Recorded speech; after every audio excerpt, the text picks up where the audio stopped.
ప్రత్యేకించి ఒక ఉదయ్ స్టాలిన్ ఒక ఎమ్మెల్యే ఉన్నాడు, అదే రకంగా ఒక మాజీ సీఎం కొడుకుగా ఉన్నాడు, మంత్రి పనిచేసినటువంటి వ్యక్తి ఈ రకంగా ఒక మహిళని కించపరిచేలాగా ఒక సభలో మాట్లాడడం అది ఎంతవరకు సబబు, ఇది ఎలా చూడాలంటూ కూడా ఆమె కొంత భావోద్వేగానికి గురైనట్టు తెలుస్తుంది. ఖచ్చితంగా ఇలాంటి వాటి మీద మేము ఉపేక్షలను తెలియజేస్తూనే ఈ అరెస్టు అంశం మీద కూడా ప్రధానంగా వచ్చినట్టుగా వీళ్ళిద్దరి మధ్య సంభాషణ వచ్చినట్టుగా కూడా తెలుస్తుంది. అరెస్టు సంబంధించి కూడా ఖచ్చితంగా ఆ అరెస్టును పూర్తిగా కూడా అతనికి శిక్ష పడేలాగా కూడా మీరు చర్యలు తీసుకోవాలంటూ కూడా త్రిష తెలియజేస్తున్నట్టుగా తెలుస్తుంది. అయితే ఖచ్చితంగా వీళ్ళిద్దరి మధ్య జరిగినటువంటి సంభాషణ మాత్రం పూర్తిగా ఒక మహిళలకు తమిళనాడు రాష్ట్రంలో పూర్తి సంరక్షణ మీ ప్రభుత్వ హయాంలో ఉండాలి, అదే రకంగా ఎంతటి వారైనా సరే మహిళను కించపరిస్తే మాత్రం మీరు ఎక్కడే కానీ వంగద్దండి అంటూ కూడా తెలియజేస్తూ డిఎంకే పార్టీలో ఉన్నటువంటి మహిళలు కూడా భద్రత కల్పించాలంటూ ప్రధానమైనటువంటి వాక్యాలు కూడా ఆమె సంభాషణలో తెచ్చినట్టుగా కూడా తెలుస్తుంది. ఖచ్చితంగా వీటన్నిటి మీద స్పందించినటువంటి విజయ్ పూర్తిగా కూడా ఎంతవారైనా కూడా మేము ఉపేక్షించలేదు, చర్యలు మాత్రం తీసుకుంటామంటూ కూడా చాలా స్పష్టంగా విశాఖ మాత్రం తెలియజేసినట్టుగా తెలుస్తుంది. సచిన్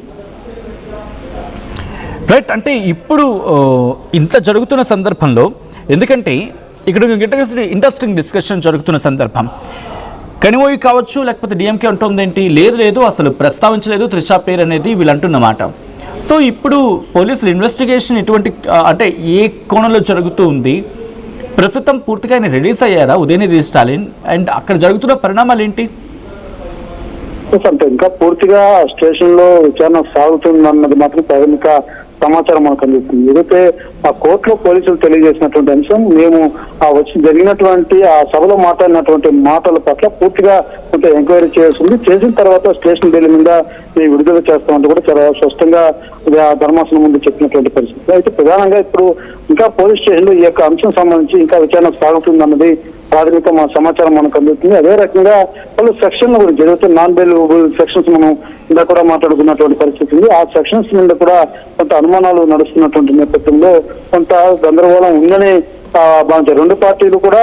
ఈ టీవీకే పార్టీ మాత్రం ఖచ్చితంగా రిమాండ్ తరలించేది, ఆ రకంగా ఉద్దేశపూర్వకంగానే కించపరిచేలాగా మాట్లాడంటూ కూడా టీవీకే పార్టీ నేతలు ఆరోపిస్తుంటే, డిఎంకే పార్టీ నేతలు మాత్రం లేదు ఆ ఉద్దేశం అసలు ఎక్కడే కానీ ప్రస్తావన తీసుకురాలేదన్నది కూడా వారు వాదిస్తున్నటువంటి పరిస్థితి ఉంది. అయితే ఖచ్చితంగా తదుపరి ఎలా ఉండబోతుంది అనేది ఇంకా ఈ విచారణ కొనసాగుతున్నటువంటి నేపథ్యంలో విచారణ పూర్తయిన తర్వాత ఎలా ఉండబోతుంది అన్నది మాత్రం కొంత రాజకీయంగానూ కొంత ఆసక్తికరంగా కూడా మారినటువంటి పరిస్థితి వచ్చింది.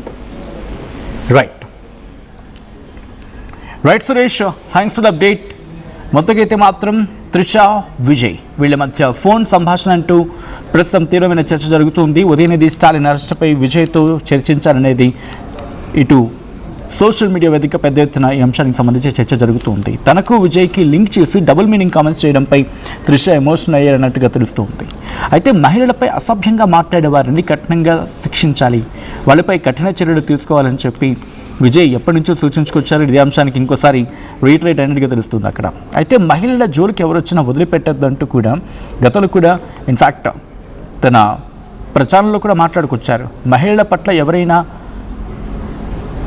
అజాగ్రత్తగా ఉన్నా, మరీ ముఖ్యంగా ఇబ్బందికర వాతావరణం గురిచేసేలా ప్రవర్తిస్తే విడిచిపెట్టేదే లేదు అనేది టీవీకి ఆ అర్థం వచ్చేలా చాలా గట్టిగా వార్నింగ్ ఇచ్చింది. ఒకవేళ ప్రభుత్వంలోకి వస్తే కనుక చాలా స్ట్రింజెంట్ యాక్షన్, చాలా స్ట్రిక్ట్ యాక్షన్ ఉంటుందంటూ కూడా చెప్పుకొచ్చారు విజయ్. ప్రస్తుతం ఈ అంశం నేపథ్యంలో ఇంకా ఇటువంటి స్ట్రిక్ట్ యాక్షన్లోకి టీవీకే ప్రభుత్వం వెళ్ళబోతూ ఉంది. ముఖ్యమంత్రి విజయ్ ఏం చేయబోతున్నారనేది ఆసక్తికరంగా మారింది.